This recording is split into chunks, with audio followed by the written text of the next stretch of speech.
रावण नहीं हम पलने देंगे साधुओं के वेश में, रावण नहीं हम पलने देंगे साधुओं के वेश में, अफजल नहीं पनपने देंगे अब्दुल कलाम के देश में। हिंदू हो या मुसलमान अब शीश नहीं कटने देंगे, कसम तिरंगे झंडे की अब ये देश नहीं बंटने देंगे।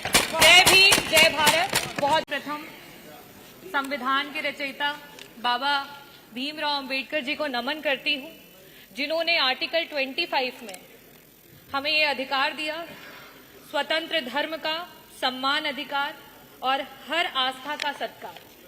और इसी के नाते आज पूरे देश में और प्रदेश में हमारे बीच में कुंभ का महापर्व जो रहा, उसमें पूरे देश से लोग आए।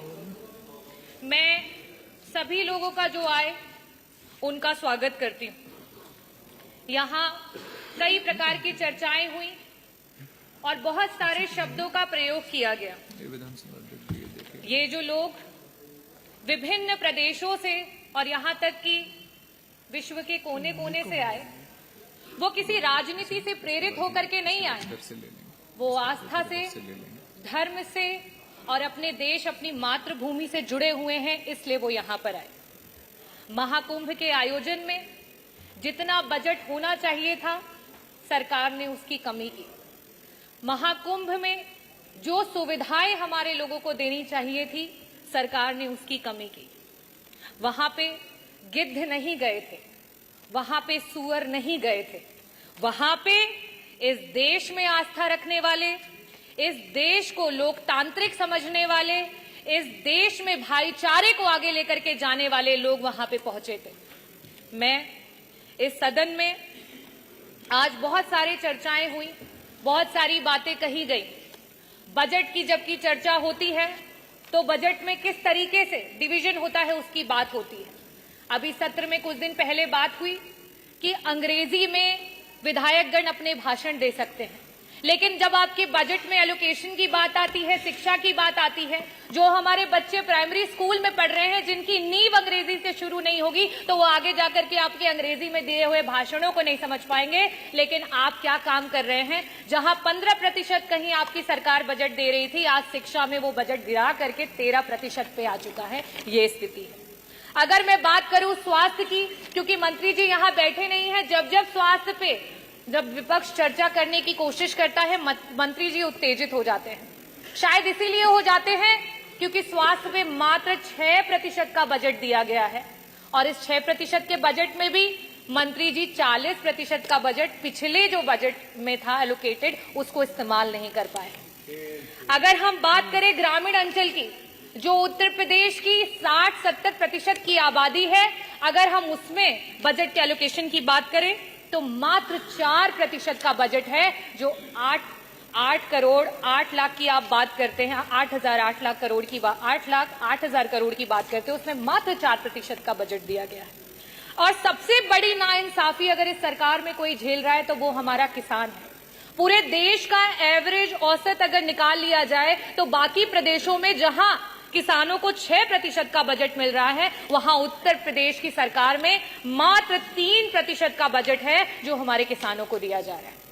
और सबसे आखिरी में और सबसे जरूरी बात, अभी हमारी माननीय सदस्य बार बार पीडीए की बात कर रही थी, तो सदस्य आप भी और यहां सम्मानित सदस्यगण, मैं आपको सभी को बताना चाहूंगी कि जहां पूरे देश में 3% का बजट विभिन्न प्रदेशों में, चाहे वो आपका दलित समाज हो, वनवासी समाज हो और अल्पसंख्यक समाज हो, उसको दिया जाता है, वहीं उत्तर प्रदेश में मात्र 1% का बजट दिया जाता है। और उस 1% के बजट में भी आपका 30% का बजट ऐसा धरा का धरा ही रह जाता है, विभाग उसको इस्तेमाल ही नहीं कर पाता है। हम इतने बड़े बड़े बजट की बात कर रहे हैं, मैं आंकड़े रखना चाहूंगी। शिक्षा विभाग में वर्तमान में 14% का बजट जो है वो शेष रह गया, इस्तेमाल नहीं कर पाए। स्वास्थ्य में 40% का बजट ऐसे ही रह गया, उसे इस्तेमाल नहीं कर पाए। आवास में 46% का बजट रह गया, जिसे इस्तेमाल नहीं कर पाए। SC ST माइनॉरिटी में 30% का बजट है, जिसे इस्तेमाल नहीं कर पाए। अगर हम सिंचाई एवं बाढ़ नियंत्रण की बात करें, 35% का बजट है, जिसे इस्तेमाल नहीं कर पाए। अगर हम ट्रांसपोर्ट और PWD की बात करें, 6% का बजट है, जो पुराना बजट है, जिसे आप इस्तेमाल नहीं कर पाए। समाज कल्याण के मंत्री जी यहाँ बैठे हैं, 23% का बजट आज ऐसे ही पड़ा हुआ है, उसे इस्तेमाल नहीं कर पाए। कृषि विभाग वैसे ही 4% किसानों को दिया जा रहा है बजट में से, उसमें से भी 10% बजट ऐसे ही धरा का धरा रह गया, उसे इस्तेमाल नहीं कर पाए। तो मैं बजटों पे बहुत बातें नहीं करूंगी, क्योंकि जो पुराना है उसे ही नहीं इस्तेमाल कर पाए, तो बड़े बड़े बजटों का क्या हवाई लूटी जाए। मैं बात करना चाहूंगी अपने देश की एकता की, क्योंकि जिस समय यहां अंग्रेजी की बात हुई, उस समय उर्दू के बारे में बहुत बड़ी बड़ी बातें की गई। उर्दू में जो लोग बोलते हैं उनको कुछ शब्दों से नवाजा गया।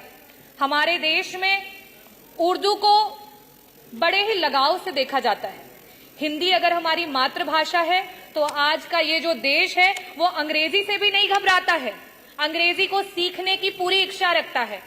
पंडित ब्रिज नारायण जी, पंडित रतन नाथ सरहार जी, मुंशी प्रेमचंद जी, पंडित आनंद मोहन जी, यहां तक कि उपराष्ट्रपति रहे हुए कृष्णकांत जी, इन सभी लोगों का उर्दू से बहुत लगाव था। तो क्या इनके लिए भी उन्हीं शब्दों से नवाजा जाएगा? मैं